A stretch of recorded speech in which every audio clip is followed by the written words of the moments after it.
Hello student, welcome to my YouTube channel. Now today we discuss about the uniform motion and how to derive the formula for uniform motion and position time graph. तो सबसे पहले जो हम यहाँ पे cover कर रहे हैं topic that is uniform motion. क्या होते हैं यूनिफॉर्म मोशन? यूनिफॉर्म मोशन को आप रिलेटिव वेलोसिटी भी बोलते हैं.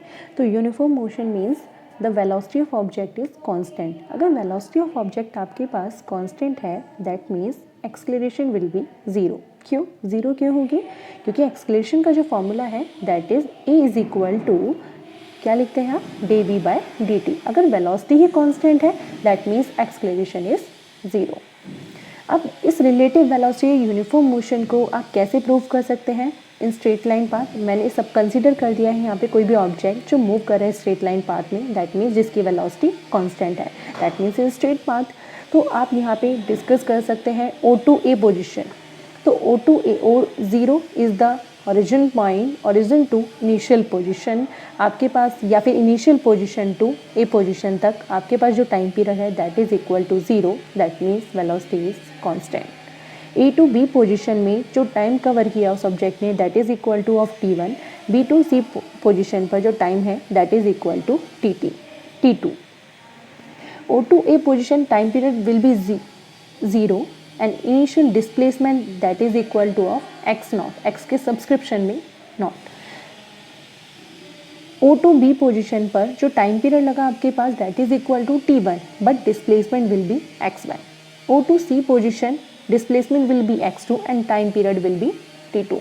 तो आप कैसे फाइंड कर सकते हैं यहाँ पे रिलेटिव वेलोसिटी? तो रिलेटिव वेलोसिटी का फॉर्मूला आप सबको पता है that is equal to displacement upon में टाइम. तो डिस्प्लेसमेंट आपको निकालनी है लेकिन इस स्ट्रेट पाथ में आप डिस्प्लेसमेंट निकालेंगे कैसे? यहाँ पे ये देखिए velocity is equal to displacement upon time. तो displacement is equal to velocity into time. तो अब जो डिस्प्लेसमेंट आप फाइंड करेंगे यहाँ पे जो आपने कंसीडर किया है स्ट्रेट पाथ उसमें, तो डिस्प्लेसमेंट आपने कहाँ से फाइंड की है? A to B position. A to B position आपके पास कैसे फाइंड होगी डिस्प्लेसमेंट? आप ये देखिए आपके पास पोजीशन क्या थी? ए टू बी में आपको निकालनी है दैट मीन्स ओ से B position and O B minus of O A. Consider करिए आपके पास इनिशियल पोजीशन है और एक फाइनल पोजीशन है. Initial position is one, final position is two. तो आपको इन दोनों की वैल्यूज़ फाइंड करनी है. तो आप कैसे लिखते हैं?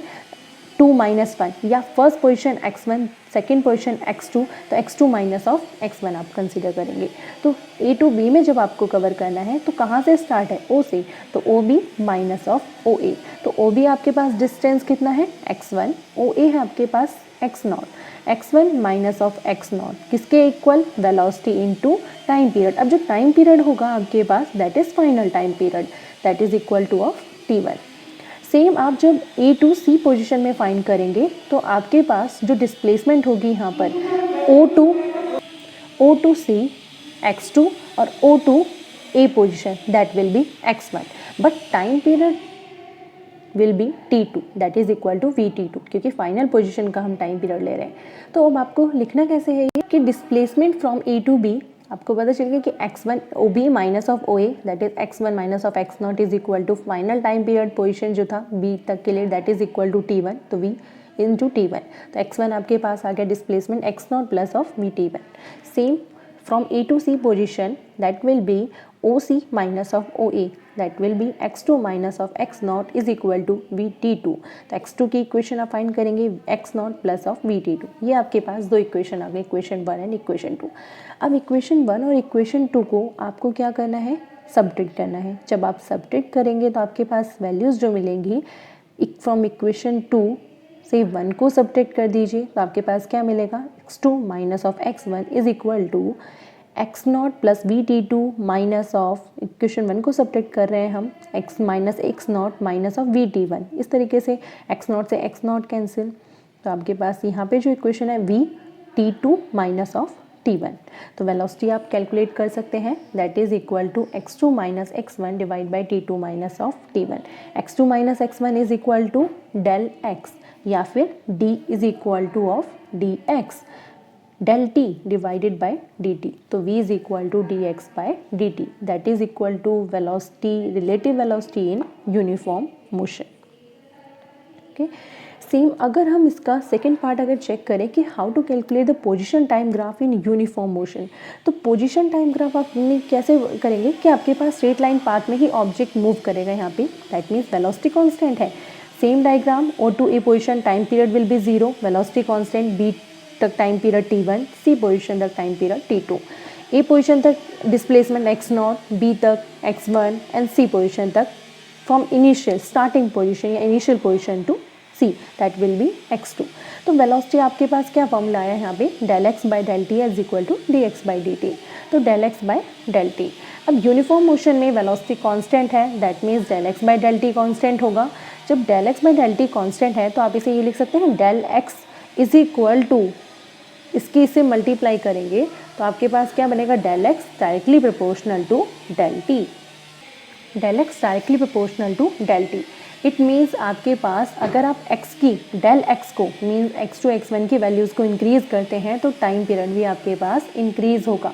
अगर डेल x डिक्रीज़ करें तो डेल t भी डिक्रीज़ करेगा इन यूनिफॉर्म मोशन।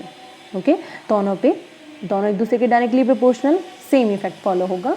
तो हमारे पास यूनिफॉर्म मोशन में जो पोजीशन टाइम ग्राफ है वो आपके पास किस तरीके से लिया है, देखो यहाँ पे कि O to A पोजीशन वही straight line graph, position on y axis and time period will be on x axis, T1 and T2। तो आपके पास जो O to A पोजीशन आपके पास डिस्प्लेसमेंट क्या थी, x0, O to B x1, O to C is x2। Okay, लेकिन आपके पास जो इनिशियल टाइम पीरियड था वो कहाँ से स्टार्ट था, A पोजीशन पर, तो दैट इज़ T0, T1 और T2। तो आपके पास B पोजीशन, तो आपके पास जो स्ट्रेट लाइन पाथ होगा वो कहाँ से कर्व इंक्रीज करेगी, A पोजीशन से। लेकिन जो ये OE कर्व है that means is equal to the initial velocity भी, लेकिन वो केस हम आगे पढ़ेंगे, यहाँ पे अभी वेलोसिटी कांस्टेंट है। तो A पोजीशन से डेल एक्स को जब आप इंक्रीज़ करेंगे तो आपके पास टाइम पीरियड भी इंक्रीज़ होगा, तो ये इंक्रीज़ तो time period will B increase. तो आपके पास किस तरीके से ग्राफ बनेगा, स्ट्रेट लाइन। तो B पोजीशन पे टाइम पीरियड T1 है, दैट इज़ हमने इस पॉइंट को मीट कर दिया M X axis, same as is C points को जॉइन डॉटेड लाइन में जॉइन करते हुए हमने क्या ड्रॉ कर दिया, यहाँ पे एक्स एक्सिस पे लाइन ड्रॉ कर दी, दैट इज़ T2। तो अब इसमें जो वैल्यूज़ हैं अगर हम स्लोप के अकॉर्डिंग फाइंड करें तो अब मुझे स्लोप के अकॉर्डिंग कैसे फाइंड कर सकते हैं हम यहाँ पे, अब आप देख सकते हैं यहाँ पे जितनी भी लाइंस जो जॉइन हुई हैं, यहाँ पे ये लाइन क्या करे, कुछ एंगल बना रही है, that is angle of theta, ये एंगल थीटा। और ये वाली लाइन अगर मैं इस लाइन से देखूँ तो आपके पास क्या बना रही है, this is equal to angle of theta, that means HFG makes an angle theta, और FA इस पॉइंट को कुछ और नेम दे देते हैं, या फिर अगर इस पॉइंट में देखा जाए कम्प्लीटली इस वाले ट्राइंगल के अंदर तो ये भी आपके पास क्या बना रहा है, एंगल, दैट मीन्स आपने नेम दे दिया E, तो that will be make an angle theta. तो स्लोप आप कैसे फाइंड करेंगे, X Y displacement that is Y axis upon में एक्स एक्सिस। तो वाई और एक्स एक्सिस में जो स्लोप है आपके पास, तो वाई स्लोप कैसे फाइंड करते हैं, वाई अपॉन में एक्स एक्सिस, और वाई एक्स एक्सिस जो आप लेंगे यहाँ पर वो किसके अकॉर्डिंग, मैंने यहाँ पे लिया स्मॉल ट्राइंगल में जो एंगल थीटा है आपके पास, कैसे निकाल सकते हैं, slope is equal to tan theta और is equal to Y upon में एक्स एक्सिस। टेन थीटा कैसे, परपेंडिकुलर अपॉन में बेस, तो जो परपेंडिकुलर है तो tan theta is equal to GH upon में FG मीन्स परपेंडिकुलर अपॉन में बेस। अब ये जो GH है, ये GH लाइन किसके पैरेलल है, BC के पैरेलल है, तो GH is also equal to BC, और FG is also equal to आपके पास किसके इक्वल होगा यहाँ पर, FG, that will line will be equal to of DE, क्योंकि इस पोजीशन पे क्या है यहाँ पे T1 और इस पोजीशन पे यहाँ पे ये क्या है T2, इसलिए हमने यहाँ पे कौन सा एंगल, ये एंगल चूज़ किया है HFG, T1 और T2 के लिए। तो BC अपॉन में OE, BC अपॉन में DE, तो BC की जब इक्वेशन फाइंड होगी आपके पास, BC की इक्वेशन, BC कहाँ पर है आपके पास, ये रहा BC, तो आप कैसे लिख सकते हो इस पॉइंट को, जैसे आपने डिस्प्लेसमेंट में लिखी थी इक्वेशन, OC मतलब जो फाइनल पोजीशन है, स्टार्टिंग पोजीशन से फाइनल और B पोजीशन तक, तो OC माइनस ऑफ OB, तो BC की इक्वेशन आ गई आपके पास OC माइनस OB, और DE को कैसे लिख सकते हैं, OE माइनस ऑफ OD। तो जो आपके पास ये टर्म है किसके इक्वल है, इनकी जो वैल्यूज़ हैं वो पुट कर दो। ओ सी किसके इक्वल है आपके पास, x2 के, ओ बी इक्वल है x1 के, ओ ई इक्वल है t2 के और ओ डी इक्वल है t1 के।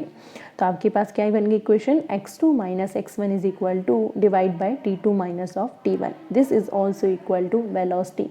ये जो इक्वेशन आपने निकाले according to slope position time graph के अकॉर्डिंग, और वो जो आपने सॉल्व किया था उससे पहले वो आपके पास था position time graph a straight line, कैसे प्रूव कर सकते हैं। ठीक है, फिर नेक्स्ट लेक्चर में हम वेलोसिटी टाइम ग्राफ का देखेंगे। अभी आपने पोजीशन टाइम ग्राफ के अकॉर्डिंग फाइंड किया, नेक्स्ट लेक्चर में वेलोसिटी टाइम ग्राफ के अकॉर्डिंग फाइंड करेंगे किस तरीके से वैल्यूज़ फाइंड होंगी और उसके कुछ न्यूमेरिकल्स।